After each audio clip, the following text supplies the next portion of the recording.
Hi, this is Sarah of Sarah Q Guides DPT Myofascial Release, and this is Ryder. She's gonna hang out with me a little bit today. First thing that I want to do today is to explain to you a little bit about what fascia is and what myofascial release is. So fascia is connective tissue, and it makes up a web that goes through and around every cell of our body, every tendon, every organ, and it's what keeps our body together, and that's its job really. So if you think about, when somebody pulls our arm really quickly and really tight, fascia is what helps keep everything together, so your arm just doesn't get pulled off, right? It's not anything that we tend to really think about. It's kind of like, the air that we breathe. We don't even really think, or we're not aware of the fact that it's so pervasive, and that's the same thing with fascia. It's interesting to me that a lot of surgeons don't really think about fascia, and I think the reason for that is because they're so busy cutting through it and trying to get it out of the way, because it covers and protects everything. So in order for them to get to an organ, to a tendon, they have to get that out of the way, and so they're not thinking about what that fascia is doing for the most part. Some surgeons do, but most surgeons are just thinking about, I got to get this out of the way so that I can do what I need to do.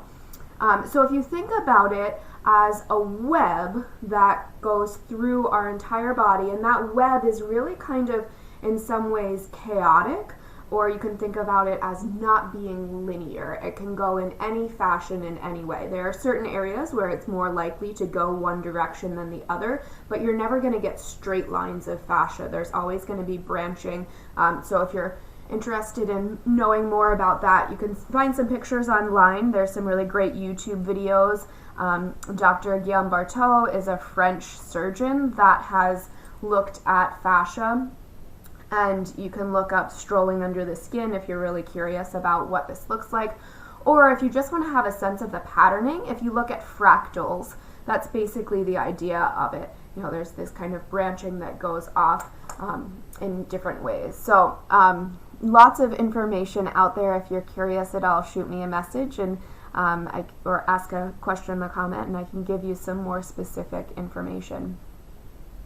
So one of the things that I want to talk about is how fascia affects us. So when we have an injury, when we have a trauma, that can be physical, that can be emotional, when we have an area of overuse, the fascia, again, is there to kind of protect us, right? So it's going into a healing pattern where there is a condensing. Ideally, fascia should be fluid. It should have fluidity around it and fluidity running through it. But when there's a injury, that fluidity kind of doesn't get involved in the healing process. The healing process becomes more dense and more fibrous. And because of that, then that means that all of these areas that really should be able to shift and move very easily, all of a sudden there's an area where that can't shift and move. And so we're using myofascial release, sustained pressure without force over a period of time to help that fascia to release. So, a lot of people out there will say there's a lot of kind of debunking, trying to debunk myofascial release, and what they're saying is, they look at fascia and how much force fascia can withstand and withhold, but they're doing that on cadavers. So they're taking fascia that doesn't have fluidity running through it and actually doesn't have life force running through it. So that's one of the nice things about myofascial release, is that it takes into account, what is it that like unknown that takes something from being alive and not alive, and what is that difference?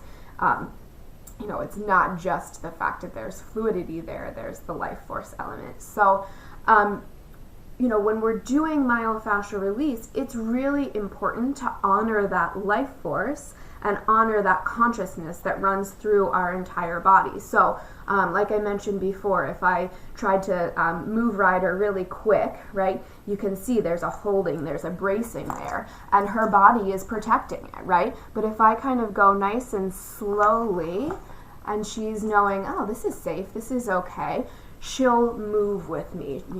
There's not that protective mechanism. And so the idea is the same with myofascial release. You're not going in, you're not trying to force something to release. You're not trying to force tissue to stretch. You're going in and you're just giving it a little bit of a nudge into however much it's able and willing to take until it starts to release and it starts to stretch out. So, people oftentimes will say like, well, why should I do myofascial release instead of stretching? And the thing that I love about myofascial release is it really can get into any specific area. So if I needed to work on stretching the under part of my arm, right, I could do that. I could come up like this and come over like this, and that might help me if I never lift my arm up overhead. This can be a really helpful stretch to do. If part of the reason that this area is so tight is because I had an injury here and there's kind of a pulling that's happening, then what will happen is I can stretch over like this, and it's going to stretch all of the areas above and below where that restriction is, but that restriction isn't going to change. That restriction is really going to kind of stay restricted. And so, stretching can be helpful in certain scenarios, but myofascial release, you can actually put pressure right onto where that restriction is, or right above and right below it. And if you're doing that without force, that restriction can start to shift and change. Go on, sweetie. Go on, go lay down. Good girl. So that's pretty much the intro to myofascial release and fascia. But again, if you have any questions, feel free to message me, put some comments below, and I'll be sure to get back to you. Hope you all are doing well. Take care. Oh.